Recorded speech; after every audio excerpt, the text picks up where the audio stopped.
Hello,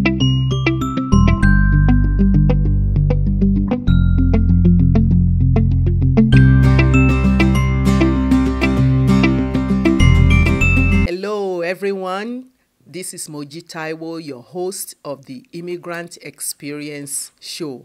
I am also the author of I Give Because I'm Blessed Because I Give, a chronicle of an immigrant's journey, which is an extension of the Immigrant Experience Show. Today, we're bringing to you a couple who is a recent immigrant in Canada, but nonetheless, they have experiences, challenges, success stories to share with us today. So please welcome Taiwo and Matilda Adetola. Thank you, Ma. Thank you. Who wants to go first? I think Taiwo should go first. Thank you. My name is Taiwo Adetola, and a little bit about me. From Nigeria, West Africa, from Yoruba-speaking part of Nigeria, Ijebu precisely. And we've been in Canada for almost over 3 years, almost 3.5 years. I came in with a family. My wife went and came back to join me, so she's less than 3 years. And for undergrad, I did my undergrad in the U.S., University of Illinois, Chicago, and I went back to Nigeria, started my banking career. I've been in banking for 15 years, both in Nigeria and also in Canada. So that's just a little background about me.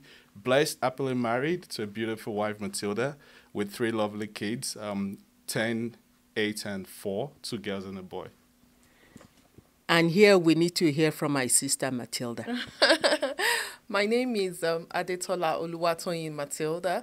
I go by Matilda, basically, but Oluwatoyin is actually my first name. So, moved from Nigeria, like my husband said, but I am less than 3 years because I went back to Nigeria. I'm sure we'll talk about that during the course of this interview. So I have 16 years work experience. I did my first degree in microbiology. I did my master's in University of Leicester in the UK. That was before I moved to Canada. And when I was in Nigeria, I was in a SaaS company. I worked in aviation, and I basically did account management for both companies. So what do you do now? Now I'm a sales professional, basically. Okay, Yeah. So you look at the transition from all those experiences. That means that when you are in Canada, there is opportunity to adapt and adjust in your career. Yes, because account management is sales, but a different form of sales. So I've always done sales, basically. So even in Canada now, I'm doing sales, but in a different form as well.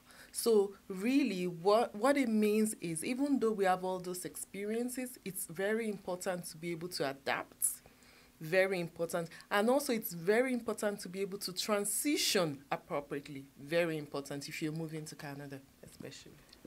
To you, my brother, how have you transitioned? Yeah, like I said, I worked in banking. It's a transferable skill. Banking is universal. You do the same thing. It's just a process, regulations that differs from region, country, or globe. But like for me, I've been able to settle in, just like my wife said, she's into sales. I'm also into sales, but I do relationship management. So you need to be able to combine sales and relationship management to be able to move ahead and transition. And in Canada, it's all about the soft skills. And like it's one of those things that we learned before we even migrated or moved to Canada. Because like you needed to know what is obtainable in a new location, a new environment, and the soft skill actually helped us. And also tailoring your CV towards a targeted audience or a role you are trying to apply for.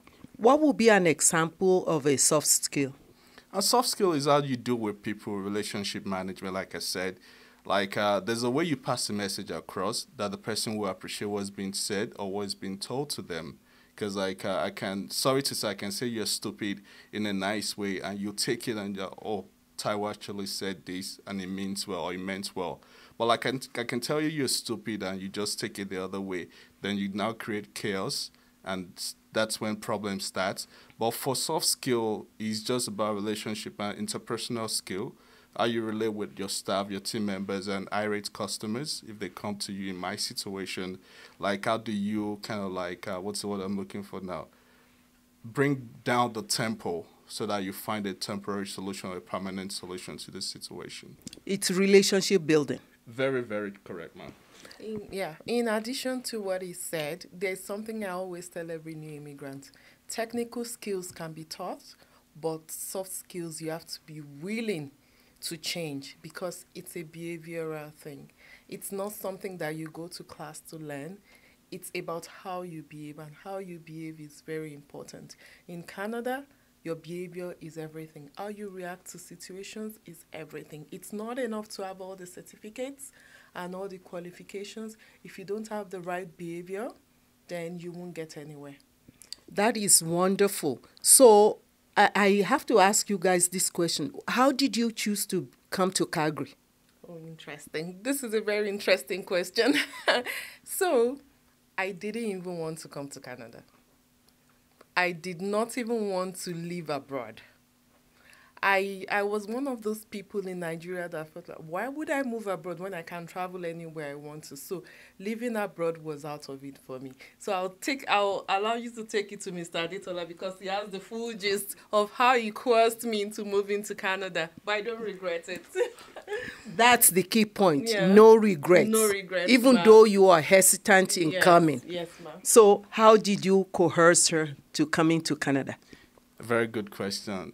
It started way back in 2016. I worked in the banking industry in Nigeria, and I was transferred to go and manage a branch. So my first day at the branch, I sat down with my colleagues to have like a general meeting. And one of my supposed to be assistant branch manager was like, oh, I'm going to be here for 3 months. I said, okay, I've not settled in, and I need your support. The first day you're telling me you're leaving. And I said, okay, after the meeting, let's just discuss. So he came into the office, we were conversing, and he said, oh, I'm moving to Canada. Then he brought out his permanent residence card, his driver's license. I said, you're gone already, what are you now waiting for? So I said, okay, what was the process? How did you go about it? And he said, express entry. I was like, oh, I've read about this, but because we've agreed as a family, as a couple, that Nigeria, we're going to be in Nigeria, we can travel whenever we want to travel. But like, I just thought about it, maybe let me give it a shot. It's going to be a plan B. And of course, I didn't discuss it with my wife. So I did all the registration, the IELTS test we're supposed to do.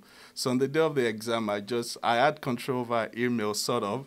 So when the notification came in, I quickly read it and deleted it, did all the registration.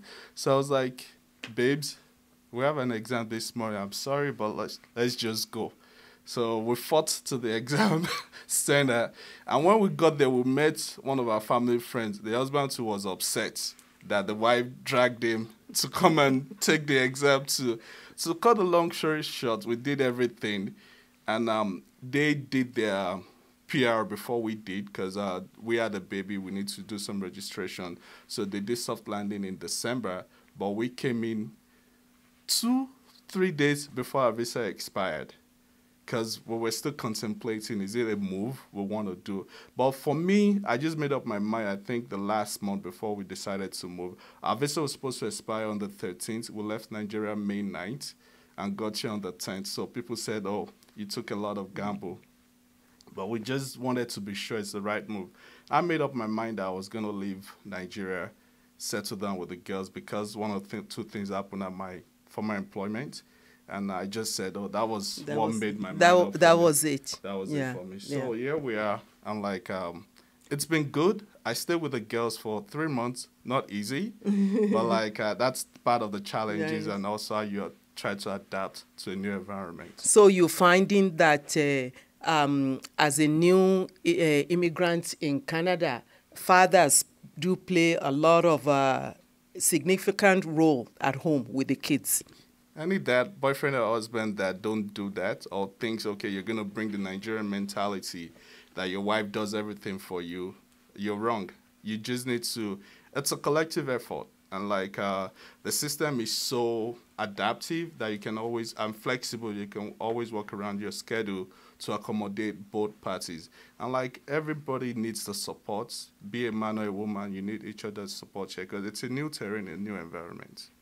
Thank you so very much to both of you for coming. I really appreciate it. I'm sure we will talk again. So our tidbit for this session is, as of 2019, just a little under 8 million people are registered as permanent residents, immigrant permanent residents in Canada. Thank you for watching.